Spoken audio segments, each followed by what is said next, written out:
There comes a moment, often quiet and unexpected, when life subtly shifts after the age of 60.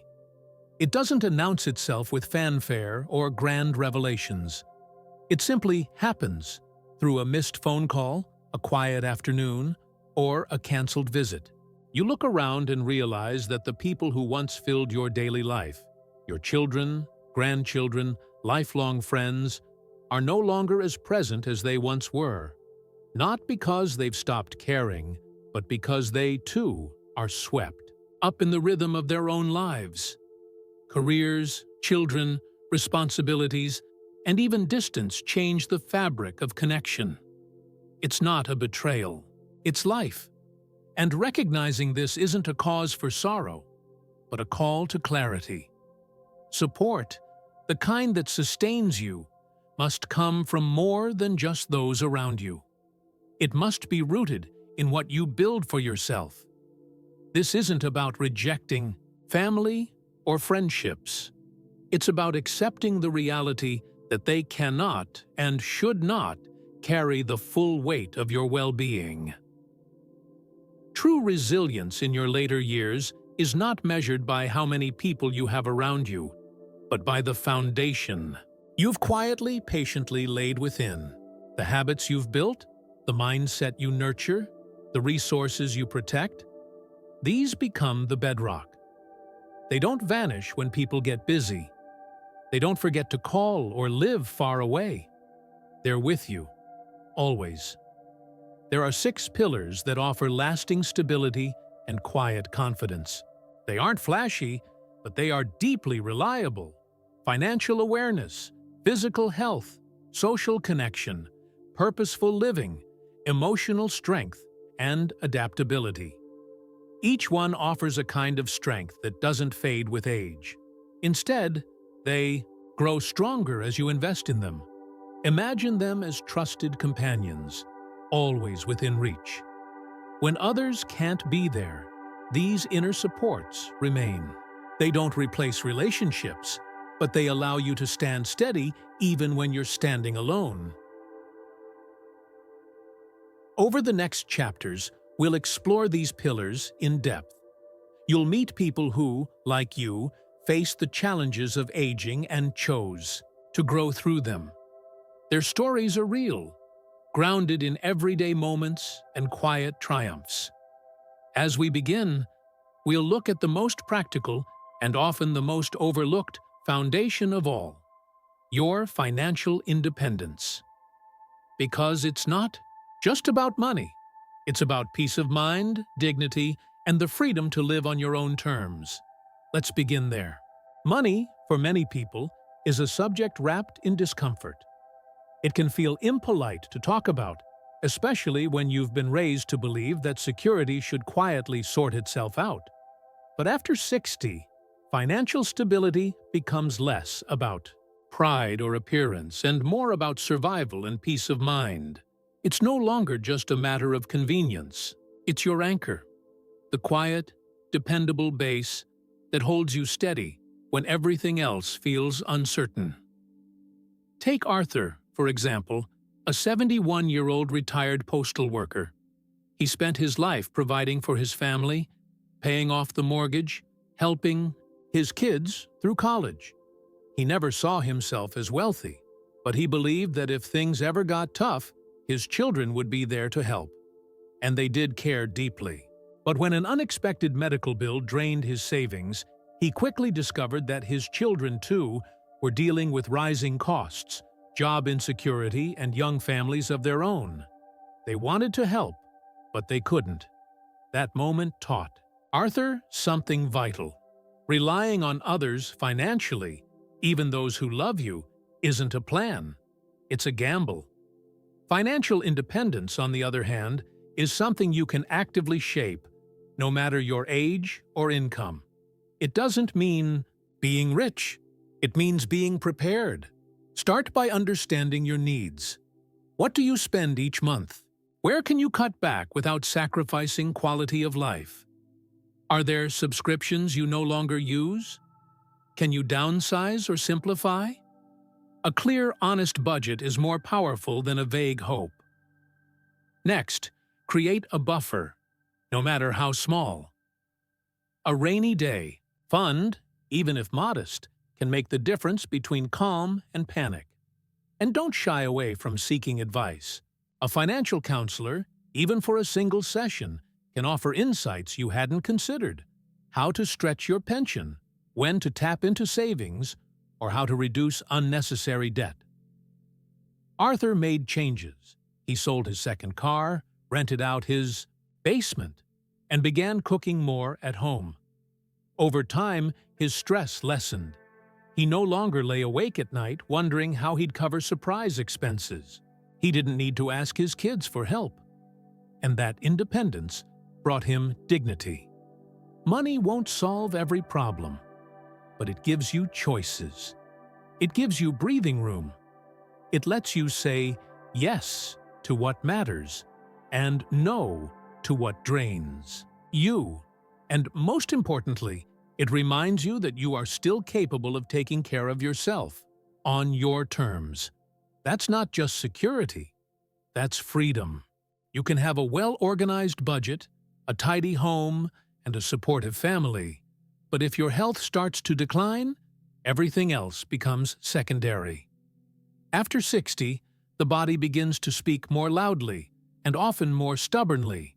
It reminds you of every skipped walk, every ignored ache, every night of restless sleep. But here's the truth. While you can't stop aging, you can choose how you meet it. And your choices matter more than you might think. Consider Evelyn, a 68-year-old, former teacher who retired with big plans to travel and volunteer. At first, she took full advantage of her free time, watching movies, indulging in sweets, and sleeping late. She kept telling herself, "I've earned this rest." But within a year, she noticed changes. She was winded walking upstairs. Her joints ached in the morning, and she lacked the energy to do simple things she once loved. The turning point came when she skipped a family picnic because she didn't feel up to it. Sitting alone that day, she realized she had been letting her health slip away. Evelyn didn't need a dramatic overhaul. She began with a daily 10-minute walk around her block. She swapped sugary snacks for fruit, drank more water, and started stretching every morning. It wasn't glamorous or extreme, but it was consistent. Over time, her energy returned. She no longer dreaded stairs. She began gardening again. And most importantly, she felt in control of her body, not at its mercy. Health after 60 is about prevention, awareness, and compassion for yourself. It's not about being perfect. It's about paying attention. Do you feel sluggish after certain meals? Do you have persistent aches that you've brushed off for too long? Are you sleeping well? These signals are not nuisances, they're messages. Your body is asking for care. Make friends with movement.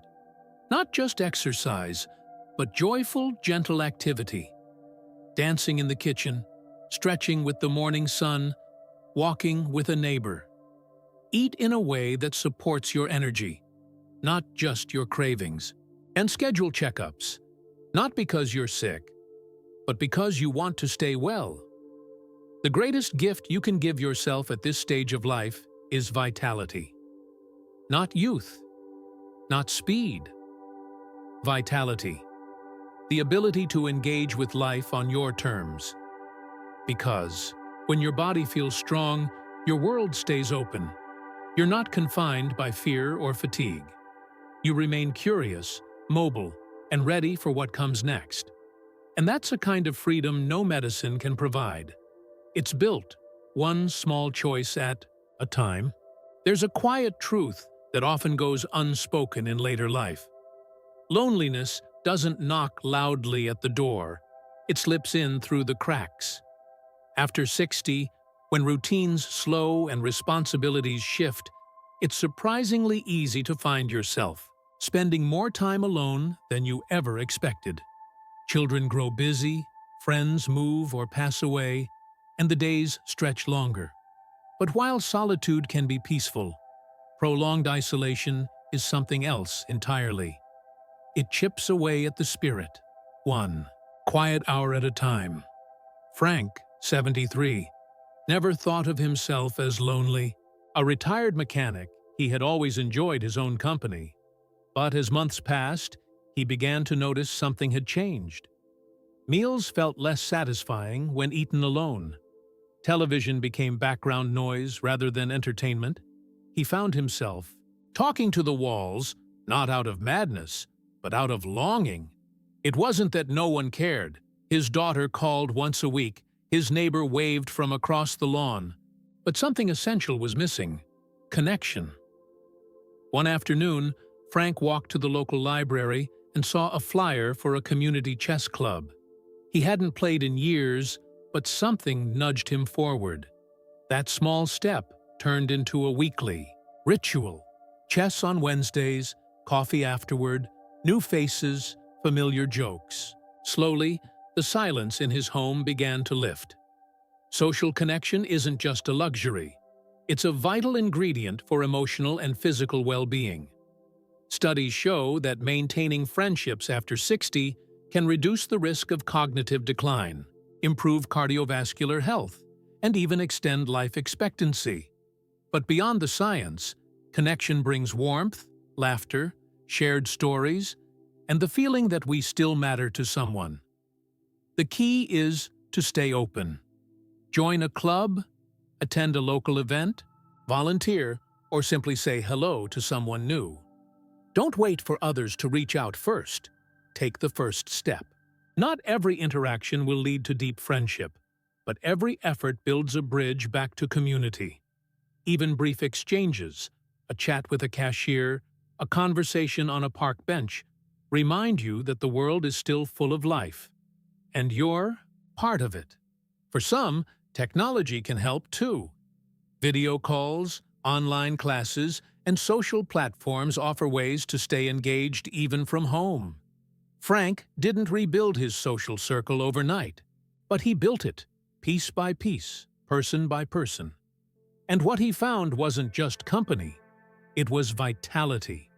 The simple joy of being seen, heard, and valued. Because after 60, friendship is not a fading luxury. It's a lifeline to everything that still makes life rich and meaningful. Purpose is one of those quiet, powerful forces that often goes unnoticed until it fades. After retirement, when the alarm clock stops ringing and the calendar empties, many people feel a sense of relief at first. No more deadlines, no rushing. But soon, that open space can feel unsettling. Without something to strive for, days begin to blur, and life loses its rhythm. It's not about being busy. It's about having a reason to wake up with intention. Margaret, a 70-year-old former nurse, had always lived by schedules and responsibilities. When she retired, she was eager to relax, read, and spend time in her garden.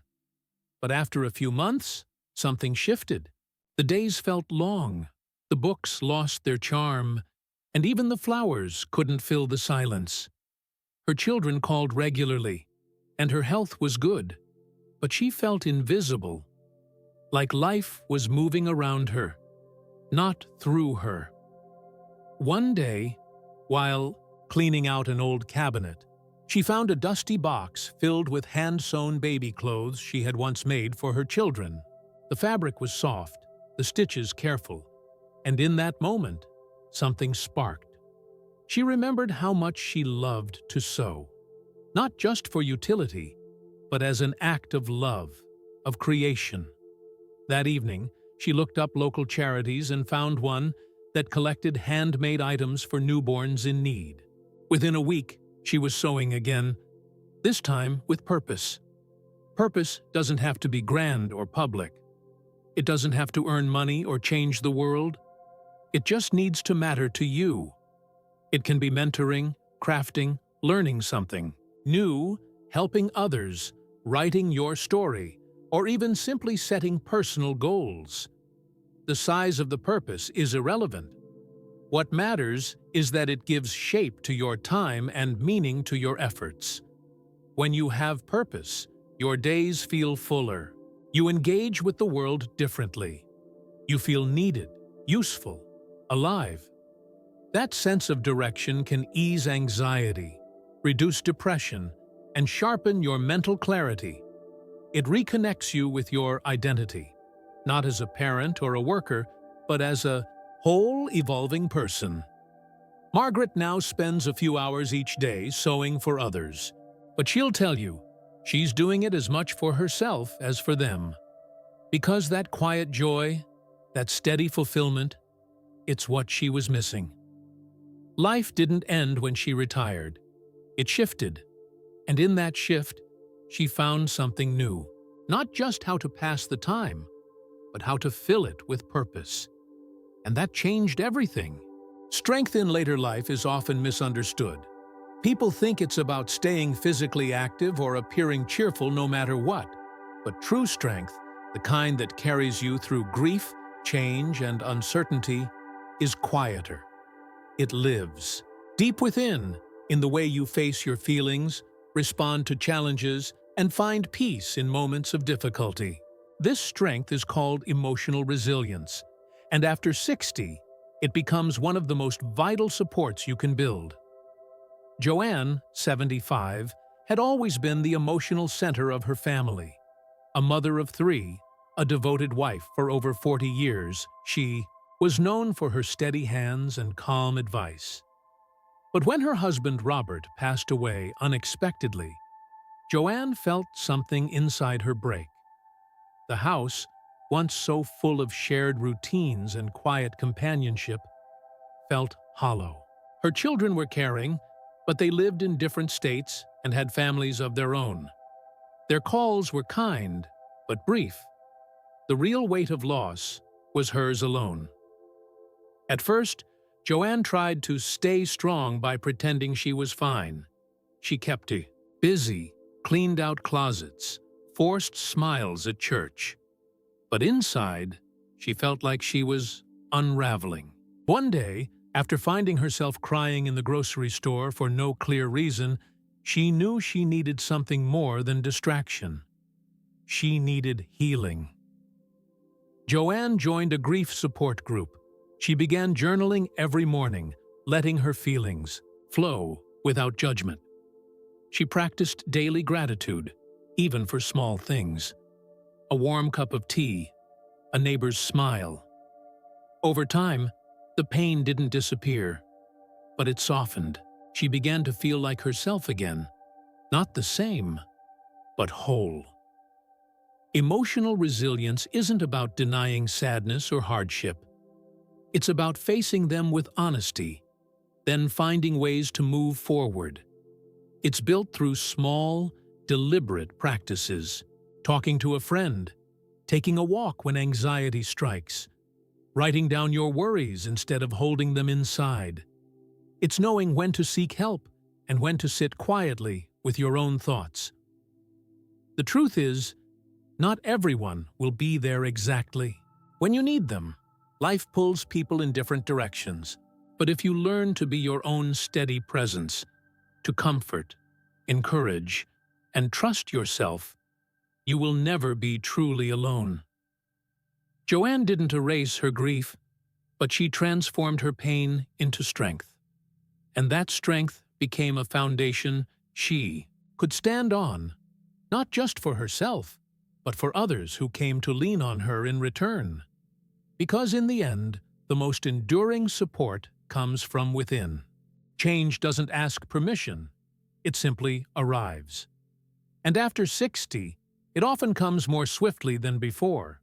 People move, technology evolves, roles shift, and the things you once depended on may quietly disappear.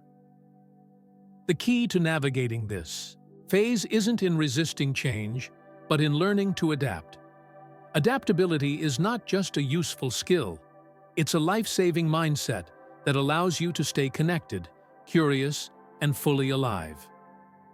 For Harold, 78, this lesson came slowly. A widower, For several years, he prided himself on keeping his home in order, his garden blooming, and his daily routine intact. But when his closest friends either passed away or moved closer to their children, Harold found his once full social calendar suddenly empty. He missed the laughter around the dinner table, the long afternoon card games, the familiar ease of old companionships. At first, he told himself it was just part of aging. This is how it goes, he thought. Then, one winter afternoon, his granddaughter showed him how to use a tablet.